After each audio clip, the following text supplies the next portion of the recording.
मेरे साथ इस वक्त जेडीयू से जल संसाधन मंत्री बिहार के और जेडीयू के वरिष्ठ नेता संजय झा मौजूद हैं बातचीत करने के लिए। जो पिछली 4 मीटिंग में आप लगातार रहे हैं, कल की मीटिंग से क्या निष्कर्ष निकला? क्योंकि एक बात ये साफ हो गई कि खरगे का नाम आगे किया गया दलित पीएम चेहरे के तौर पर, लेकिन इसके अलावा क्या कंक्रीट कल की मीटिंग में निकला? नहीं, कल के मीटिंग में तो लार्जली मुझे लगता है कि सीट शेयरिंग पे बात हुई, और जो नीतीश जी ने भी रखा कि स्टेट लेवल पे इमीडिएटली ये हो जाना चाहिए, और उसके बाद जो अन्य चीज़ हैं, चाहे वो कॉमन मिनिमम प्रोग्राम है या कैंपेन है, उसके बाद वो चीज़ फॉलो होना चाहिए। तो एक बात तो क्लैरिटी हो गई। इसके बाद जो बैक चैनल में जो सीट शेयरिंग की बात है, वो हर एक जगह इमीडिएटली शुरू हो जाएगा, और कैंपेन का भी जो भी प्रोसेस है वो शुरू हो जाएगा। तो लार्जली यही निकला इस कल के मीटिंग में। और जो खरगे जी वाली बात है, तो वो कोई डिस्कशन एज सच किसी से कुछ हुआ नहीं था। कुछ लोगों ने नाम वहाँ रखा, लेकिन कोई ऐसा डिस्कशन तो कभी हम लोगों से कोई चर्चा हुई नहीं थी इस बात पर। पर सवाल यह है कि पीएम चेहरे के तौर पर तो पिछली 3 मीटिंग में कोई बात ही नहीं हुई है। सबसे पहला मुद्दा था कन्वेनर बनाए जाने का, संयोजक बनाए जाने का, उस पर चर्चा नहीं होती है। Cut to skip 4th meeting में सीधा पीएम के चेहरे के तौर पर ममता बनर्जी नाम लेती हैं। तो क्या नीतीश कुमार को कम आंका जा रहा है इंडिया अलायंस की मीटिंग? मैं एक चीज़ बड़ा स्पष्ट कर देता हूँ कि नीतीश कुमार, देखिए, कहीं कुछ कोई बोल दिया हमारे पार्टी से या कोई बात हो गई, वो हर एक पार्टी के लोग अपने नेता को देखना चाहते हैं, वो अलग चीज़ है। लेकिन नीतीश कुमार डे 1 से कह रहे हैं वो किसी चीज़ के दावेदार नहीं है, किसी भी पोस्ट के दावेदार नहीं है। और कन्वीनर वाली बात तो कभी थी ही नहीं, पिछले 3 डिस्कशन में भी नहीं थी। कल कुछ लोगों ने जो चर्चा किया, जो नाम आप बता रही हैं, लेकिन वो भी हम लोगों से कभी किसी ने कोई डिस्कस नहीं किया। अब तो कांग्रेस पार्टी ही इस पर बताएगी कि उन लोगों को क्या कहना नहीं, लेकिन हम लोगों से कोई, माने जेडीयू पार्टी से कोई डिस्कशन नहीं। तो क्या कन्वेनर या पीएम चेहरे को लेकर जिस तरीके से ममता बनर्जी ने कहा, उसके लिए ऐसा लग रहा था कल की मीटिंग में कि कांग्रेस को पहले से पता था या कांग्रेस बिल्कुल ब्लैंक थी? ये मैं नहीं कह सकता, ये मुझे बिल्कुल आइडिया नहीं इस चीज़ का। लेकिन हम लोगों ने पहली बार वहाँ पर ये सुना, हम लोगों से कोई चर्चा इस बात की नहीं थी। पहले से इस पर कोई चर्चा नहीं, हम लोग के नॉलेज में नहीं है। एक सवाल है, चूंकि आप कह रहे हैं कि कन्वेनर या पीएम के चेहरे के तौर पर नीतीश कुमार शुरू से रेस में नहीं है, बिहार के लोगों को क्या जवाब देंगे जो लंबे वक्त से जेडीयू के जो समर्थक हैं वो नीतीश कुमार को एक बड़ी जिम्मेदारी के तौर पर देखना चाह रहे हैं, उनको क्या कहेंगे? नहीं, नीतीश कुमार की बड़ी जिम्मेवारी ये थी कि सब लोगों को इकट्ठा करके 2024 में बीजेपी के खिलाफ जो चुनाव होगा, उसमें सारे विपक्ष को लोग को इकट्ठा करके और सामने में एक रणनीति के तहत एक बेटर नैरेटिव लेकर के लोगों के बीच में जाना। लार्जली वो सक्सेसफुल रहे अपने काम में, ये सबको पता है कि सब जगह घूम करके उन लोगों को भी जो एक दूसरे के साथ नहीं बैठते थे, बात नहीं करते थे, एक प्लेटफॉर्म पे ले आए। अब आगे क्या होना है, उसमें रोल कहीं ना कहीं कांग्रेस का भी है, ये चीज़ें कैसे ड्राइव होंगी आगे।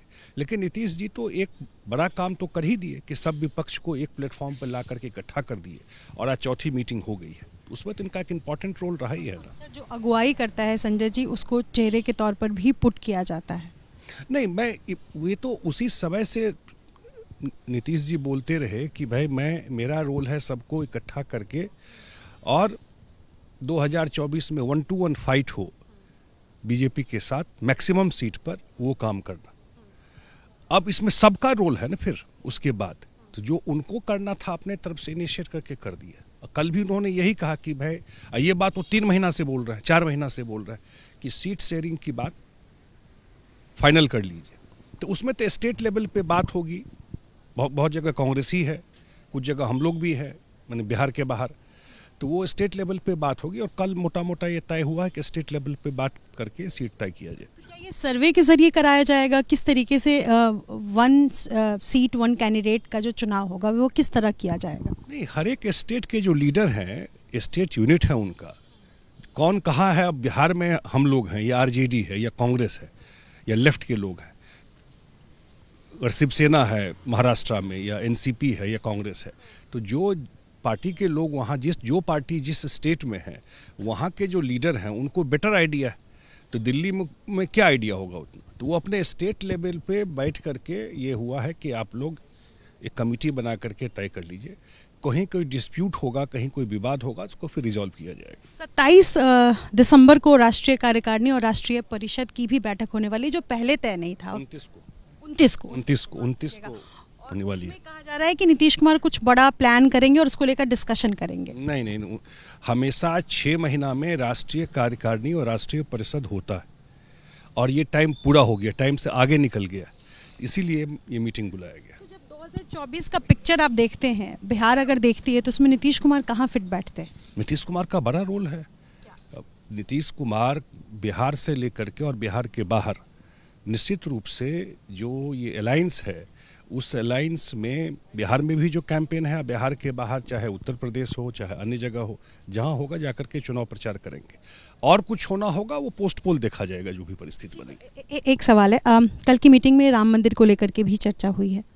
आज सच कोई ऐसी चर्चा नहीं हुई। वो तो जब आप बैठते हैं तो डिफरेंट पॉलिटिकल बात पे चर्चा होती है। जब 3 घंटे 3.5 घंटे डिस्कशन होता है तो देश की सारी परिस्थिति पे, आगे के चुनाव पर क्या इशूज होंगे, वो सब चर्चा होती है। तो उसमें तो हर एक बात की चर्चा हुई है। अल्टीमेटम दिया गया है टीएमसी की तरफ से कि सीट शेयरिंग को लेकर के 31 दिसंबर तक डेडलाइन एक दिया गया। नहीं, सुझाव दिया उन्होंने, अल्टीमेटम नहीं था कि अगर देरी हो रही है, मैं देरी नहीं करना चाहिए, अगर कर ले तो दिसंबर के एंड तक तो बेटर होगा। नाराज हैं नीतीश कुमार और लालू प्रसाद यादव दोनों।